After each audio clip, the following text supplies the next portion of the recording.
देश के यशस्वी प्रधानमंत्री और काशी के लोकप्रिय सांसद आदरणीय प्रधानमंत्री जी का सानिध्य आज हम सबको यहां प्राप्त हो रहा है। मैं सर्वप्रथम काशी किस धरती पर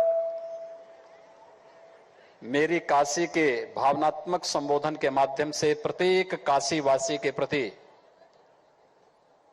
अत्यंत भावनात्मक लगाव रखने वाले आदरणीय प्रधानमंत्री जी का आप सबकी ओर से हृदय से स्वागत करता हूं, अभिनंदन करता हूं।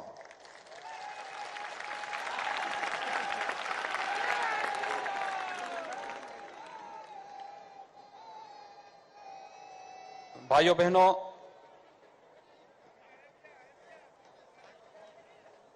देश के 135 करोड़ की आबादी को कोरोना से सफलतापूर्वक बचाने के उपरांत आदरणीय प्रधानमंत्री जी का काशी में आगमन ऐसे समय में हो रहा है जब यह देश अनेक उपलब्धियों को लेकर के 135 करोड़ नागरिकों के लिए गौरवशाली क्षण तो है ही, दुनिया के अंदर भी पूरे गौरव के साथ सीना तान करके एक भारत श्रेष्ठ भारत की परिकल्पना को, जिसे आदरणीय प्रधानमंत्री जी ने 2014 में इस देश को एक संकल्प के रूप में दिया था, वे सभी उपलब्धियां इस दौरान हमें उपलब्ध हुई हैं। आदरणीय प्रधानमंत्री जी का आगमन काशी में इस देश की 500 वर्षों की एक ऐसी समस्या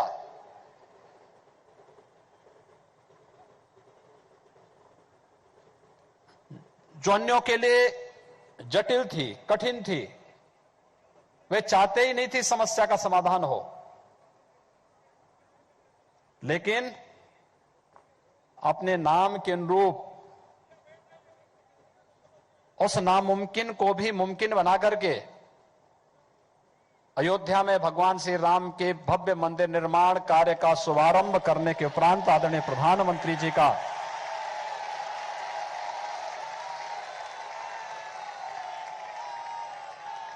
काशी की इस धरती पर प्रथम आगमन हो रहा है। मैं इस अवसर पर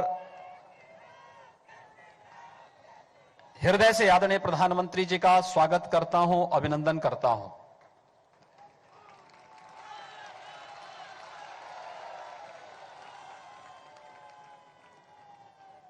आदरणीय प्रधानमंत्री जी का संवाद काशी को वैश्विक मंच पर स्थापित करने का कार्यक्रम हो, काशी के भौतिक विकास के कार्यक्रमों को आगे बढ़ाने का हो, काशी की आध्यात्मिक और सांस्कृतिक परंपरा को बनाए रखते हुए से वैश्विक पटल पर स्थापित करने का कार्यक्रम रहा हो। आज आप सब ने समाचार पत्रों में गौरव को और सुना होगा, देखा होगा, पढ़ा भी होगा।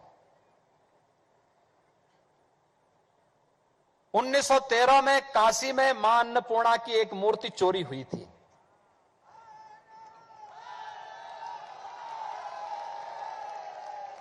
और भाइयों बहनों, आज आदरणीय प्रधानमंत्री जी के अनुकंपा से काशी की मां अन्नपूर्णा एक बार फिर से काशी वासियों को प्राप्त होने वाली है।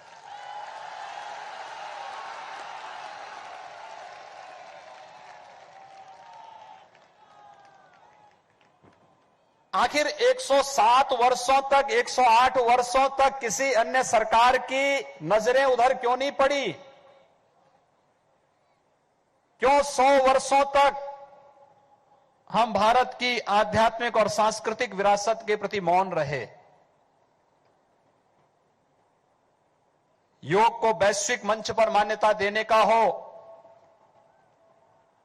आज दुनिया के 200 से अधिक देश भारत की योग की परंपरा के साथ जब एक साथ जुड़ते हुए दिखाई देते हैं तो दुनिया के अंदर भारत की आध्यात्मिक और सांस्कृतिक ताकत का एहसास पूरी दुनिया मानती है। हजारों वर्षों की कुंभ की विरासत क्या बना दिया था? गंदगी का, अव्यवस्था का।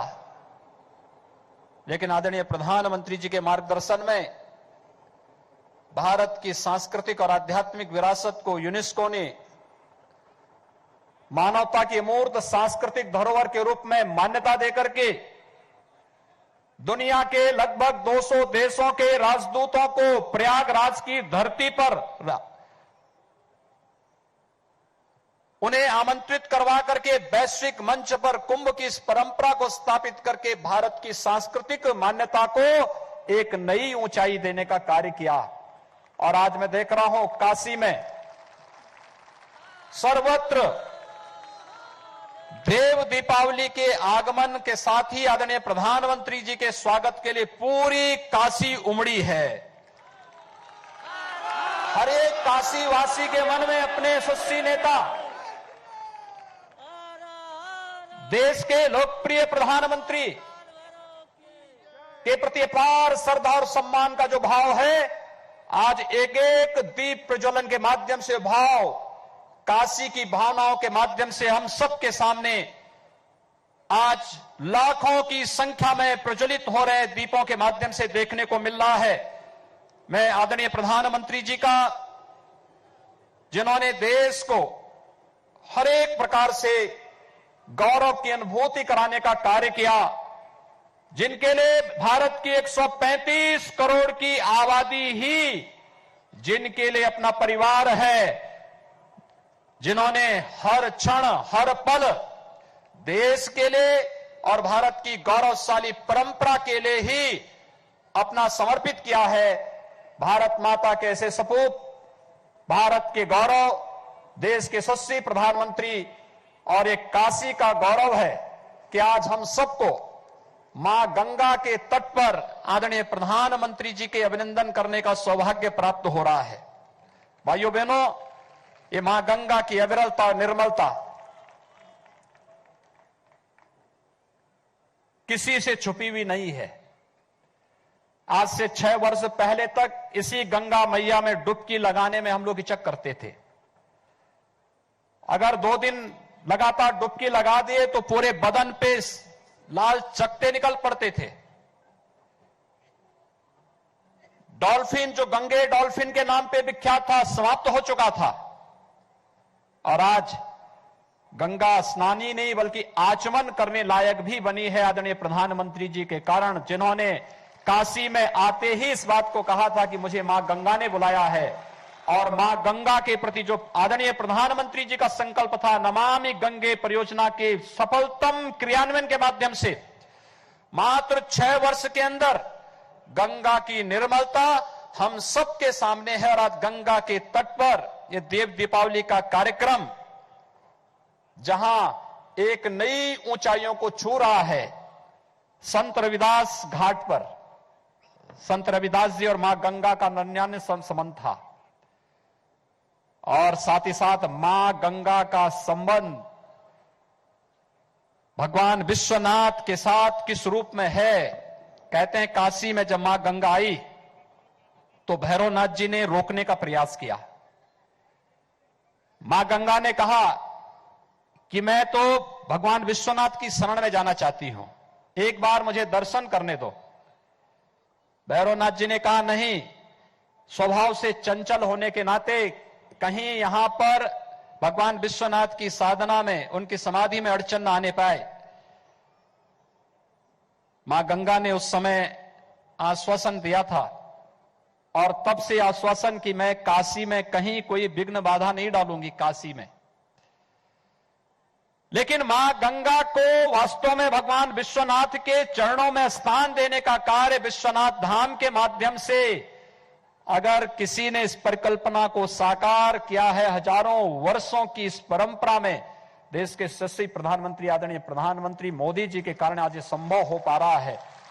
काशी विश्वनाथ धाम और मां गंगा को जोड़ने का जो ऐतिहासिक कार्य काशी की धरती पर, काशी के विकास के कार्यों की तो एक नई गाथा है। 6 वर्षों में 18,000 करोड़ रुपए की परियोजनाएं या तो शिलान्यास हुई, या उद्घाटन हुई, या लगातार युद्ध स्तर पर उन पर कार्य चल रहा है। काशी वैश्विक मानचित्र पर जिस रूप में आज हम सबके सामने है, वह हम सबके लिए गौरव की बात है। मैं आज के इस अवसर पर देव दीपावली के इस पावन पर्व पर आदरणीय प्रधानमंत्री जी का मार्गदर्शन निरंतर हम सबको प्राप्त होता है। उत्तर प्रदेश के विकास के लिए, उत्तर प्रदेश के सर्वांगीण विकास के लिए जो कुछ भी आज हम कर पा रहे हैं आदरणीय प्रधानमंत्री जी के मार्गदर्शन में, और संभव हो पा रहा है। मैं एक बार फिर से उनकी काशी में, उनके द्वारा काशी को वैश्विक मान्यता दिला करके एक बार फिर से काशी की पुरातन काया नए कलेवर के रूप में, जिस रूप में प्रस्तुत हो रही है, आज का ये देव दीपावली का एक कार्यक्रम उसकी एक नई झलक है। मैं आदरणीय प्रधानमंत्री जी का आप सभी काशी वासियों की ओर से उनकी ही काशी में उनका हृदय से अभिनंदन करता हूं, स्वागत करता हूं। बहुत बहुत धन्यवाद। हर हर